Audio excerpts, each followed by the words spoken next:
G'day viewers, it's Wednesday, time for...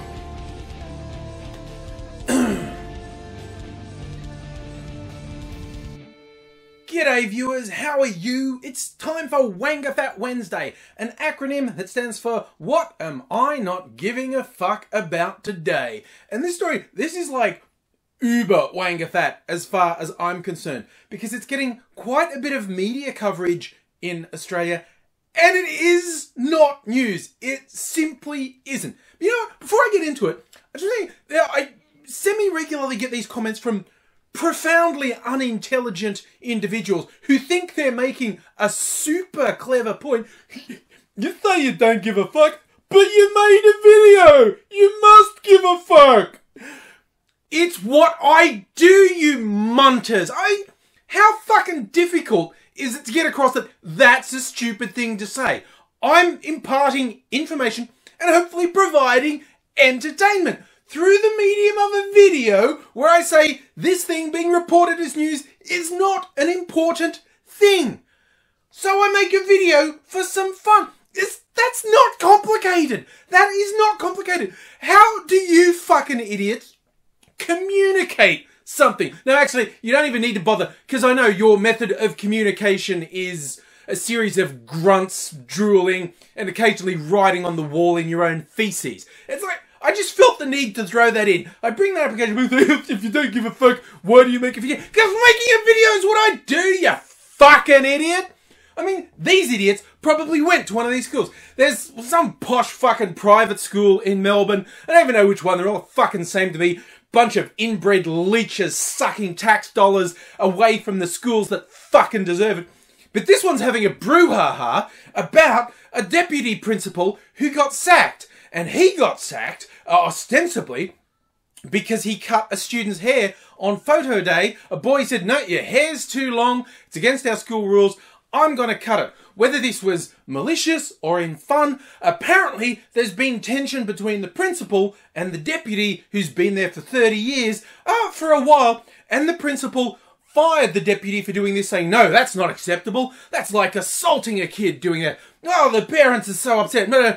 Now, this has blown up in the principal's face quite a bit, because apparently when you go to one of these schools, after you leave it, you never get a fucking life, and you continue to obsess about this Poncy fucking school. And all the graduates are all rallying, and there's been, like, seriously, like 1,000 people showing up to a meeting to say, oh, we should do something about this. I mean, I usually don't have much time for people who say, like when you have a cause that's X and they go, that means you don't care about cause Y.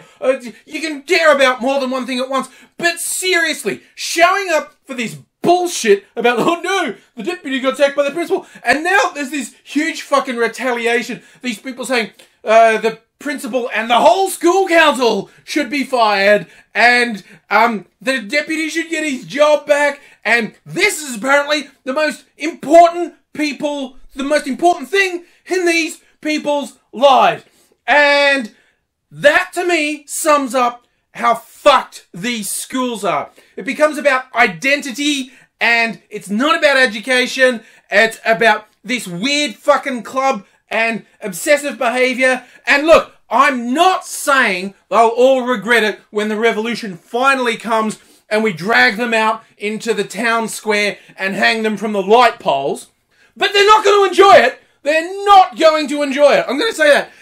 And for fuck's sake, well, these journalists, these people who work for news organisations, putting shit like this, the people doing this, they're in one of two boats. Either they're like, holy fuck, this is ridiculous shit, it's meaningless, but I think these people care about it, so I'm going to do it. Or they actually think this is news, and they're reporting it because they think it's important. I don't know which is the more pathetic, that your job is so fucking meaningless, you have to push out pap and say, I'm pandering to these fuckwits. Or you're actually that detached from reality, you think shit like this is news. It's like, people say, oh no, journalism's dying. And they always say it's because news sites are free on the internet. No, it's always about the advertising. It's the fact that advertising went away from print in particular, TV to a lesser extent, and to the internet, where you can measure how effective it is. You can tell exactly how many sales came from your online advertising,